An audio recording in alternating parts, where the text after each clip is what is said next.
Impostos sobre materiais escolares podem representar mais da metade do preço final dos itens no Brasil, chegando a até cerca de 52% em um dos itens. É o que mostra o levantamento da Associação Comercial de São Paulo, divulgado nesta terça-feira, dia 21, com base em dados do Impostômetro. Entre os itens mais tributados, a caneta ocupa o primeiro lugar com carga de 51,7%. Em seguida aparecem a régua com 43,91% e a calculadora com 43,43%.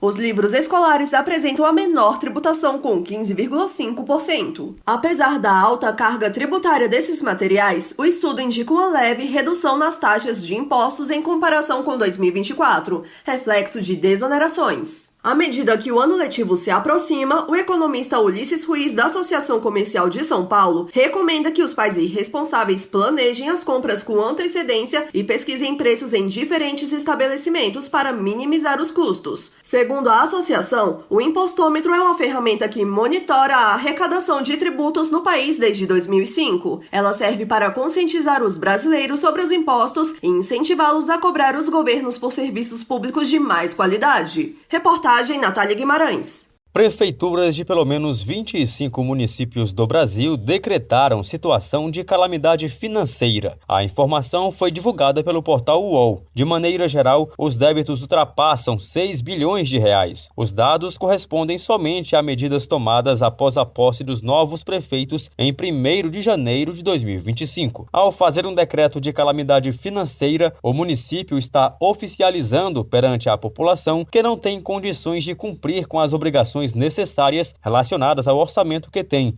e com isso será necessário adotar medidas emergenciais como corte de serviços, demissões, não cumprimento de contratos, entre outras ações. Entre esses entes, Cuiabá, no Mato Grosso, é a única capital que aparece na lista até o momento. A prefeitura informou que o valor da dívida do município saltou para 1,6 bilhão de reais entre 2017 e 2024. No mesmo período, as despesas tiveram aumento de 135%, enquanto a entrada de dinheiro nos cofres públicos cresceu 115%. Ainda de acordo com a gestão atual da capital, o decreto também revela que a folha de pagamento salarial dos servidores públicos referente a dezembro do ano passado custa 102 milhões de reais e que a última gestão deixou em conta apenas 6 milhões de reais na conta única do município. O valor representa somente 6% da dívida em questão. A lista também é composta por cidades como Capetinga, em Minas Gerais, Martins, no Rio Grande do Norte, Belford Roxo, no Rio de Janeiro, Imperatriz, no Maranhão e Aral Moreira, no Mato Grosso do Sul, entre outros entes. Com esses decretos, há a proibição de qualquer despesa que dependa de recursos próprios, assim como a realização de novas obras e investimentos. Vale destacar que não existem indicações legais para isso. Trata-se, no caso, de uma expectativa de justificar problemas relacionados às receitas, infrações com a Lei de Responsabilidade Fiscal e ainda uma tentativa de prevenir futuras adversidades econômicas. Reportagem Marquesan Araújo. O governo federal investiu 3,9 bilhões de reais no setor cultural por meio da Lei Paulo Gustavo, que alcançou quase 100% de execução dos recursos em estados, municípios e no Distrito Federal. Dos mais de 4 bilhões de reais disponíveis, 95% foram investidos. A região Nordeste liderou em execução com 96% dos recursos utilizados. Estados como Piauí e Amazonas alcançaram 99,8% de aplicação, enquanto mais de 4 mil municípios usaram ao menos 80% dos valores. Segundo pesquisa da Fundação Getúlio Vargas, cada R$1 investido retorna mais de R$6 à economia, o que comprova o efeito transformador dos recursos. Os entes federados tiveram até 15 de janeiro para devolver saldos remanescentes e têm prazo até agosto para prestar contas. Da agência Rádio Gov em Brasília, Claudimário Carvalho. Essa é a hora, não tem tempo a perder. Com os cursos de conclusão acelerada da Faculdade UniBF, agora vai. Graduação a partir de 1 ano e meio e pós-graduação a partir de 4 meses. São mais de 1.200 cursos de ensino à distância, para dar a virada que a sua carreira precisa. E o melhor, parcelas que cabem no seu bolso. UniBF é para quem não tem tempo a perder. Acelera, agora vai. Informação UniBF 22 99951 0907. O programa Internet Brasil do Ministério das Comunicações atingiu em 2024 a marca de 159 mil chips distribuídos para estudantes de baixa renda do ensino básico do Brasil. O objetivo é proporcionar conexão de internet a alunos integrantes de famílias inscritas no Cadastro Único para Programas Sociais do Governo Federal, o CadÚnico. O ministro das Comunicações, Juscelino Filho, fala sobre a importância da inclusão digital para reduzir desigualdades no Brasil. Nós entendemos que hoje inclusão social tem que ter inclusão digital junto. A gente sabe quando o presidente Lula fala que o grande desafio que nós temos é reduzir desigualdade, é buscar olhar para aqueles que mais precisam, é fazer com que o governo federal chegue justamente aonde precisa chegar. O secretário nacional de Telecomunicações do Ministério das Comunicações, Hermano Tércios, explica como o programa funciona e como beneficia os alunos. A gente doa um chip de internet com franquia boa de 20 gigabytes por mês. Todo mês essa franquia é renovada para que esses alunos possam complementar o estudo da sala de aula em casa. Então não é um chip para usar na escola. Tem gente que tem um entendimento até errado desse programa. É para você complementar o estudo em casa, o que você aprendeu na sala de aula. O Internet Brasil é fruto de uma parceria com o Ministério da Educação. As secretarias de educação devem realizar a adesão ao programa via Sistema Integrado de Monitoramento, Execução e Controle do Ministério da Educação e indicar escolas participantes. O programa ganhou corpo em 2024, quando foram entregues mais de 148 mil chips. Atualmente, estão sendo atendidos mais de 159 mil estudantes de mais de 900 instituições de ensino, distribuídas em 287 municípios de 8 estados brasileiros. O Banco Nacional de Desenvolvimento Econômico e Social, BNDES, anunciou a liberação de 4 bilhões e 800 milhões de reais em recursos para operações de crédito rural no Plano Safra 2024-2025. Do montante, 2,7 bilhões de reais vão para a agricultura empresarial, enquanto 2,1 bilhões de reais para a agricultura familiar.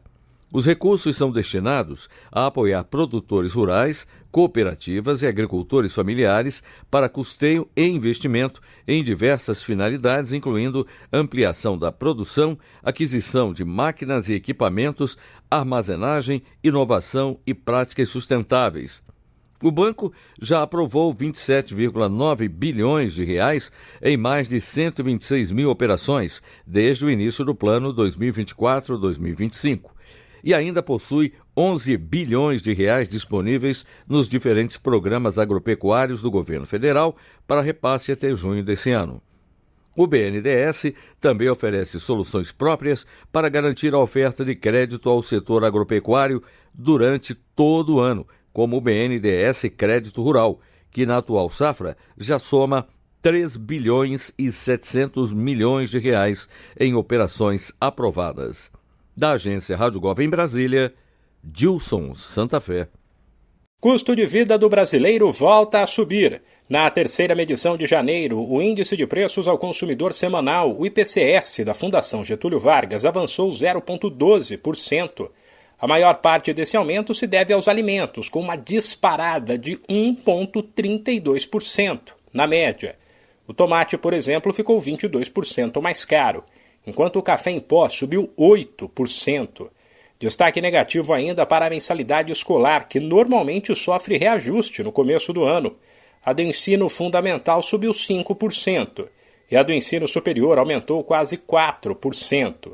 O custo de vida do brasileiro só não cresceu mais porque os gastos com habitação caíram. A conta de luz, que agora está na bandeira verde e ficou 10% mais barata, foi o principal destaque. O aluguel residencial e a taxa de condomínio, por exemplo, também registraram queda de preços. Da Rádio 2, Humberto Ferretti. Você sabia que nossa emissora é líder de audiência no aplicativo Radiosnet? Isso mesmo. Baixe agora o aplicativo de rádio mais leve e rápido para celulares e ouça nossa emissora em qualquer lugar do planeta. Radiosnet.com. Criado pela Secretaria Nacional de Políticas de Desenvolvimento Regional e Territorial, a SDR, o programa Cidades Intermediadoras vai atuar em toda a região Nordeste. Contemplando mais de 100 municípios, a iniciativa tem o objetivo de combater desigualdades entre cidades de uma mesma região, diminuindo a pressão nas metrópoles. Segundo a titular da SDR, Adriana Mello, o Nordeste tem grande potencial para ser explorado com esse programa. O Nordeste hoje é uma região de grandes oportunidades, com cidades e estados que têm se fortalecido, porém ainda há poucos fluxos e conexões entre eles.